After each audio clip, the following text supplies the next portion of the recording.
This one's a medium SAT geometry problem. It is yet another plug and chug volume problem. Has one little twist. A company is producing two sizes of cylindrical containers.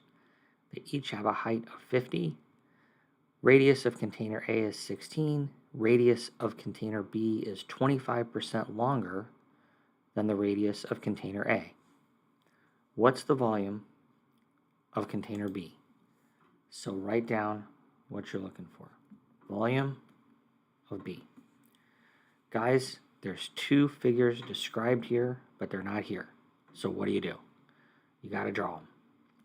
They do not need to be to scale. And then write down what you know. It says the height is 50 on both of them. It says there's container A and container B. Radius of container A is 16. Radius of container B is 25% longer. Okay, I'm going to do this over here. So it's 25% of 16. I mean, you probably know this one. It's just going to be 4. So you're going to add 16 plus 4. You're going to get 20. So what did you just find? You just found the radius of container B. What is it? It's 20.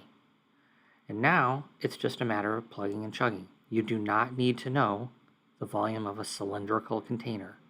You just need to know that you go to the SAT formulas box, you find it, you write it down. I've isolated it here. There's a bunch of them. It's easy to find. What's the radius? It's 20 squared times what's the height? It's 50. And then, man, this is just calculator math. 20 squared is 400 times 50. You throw that in your calculator. And guys, you're going to get 20,000 pi.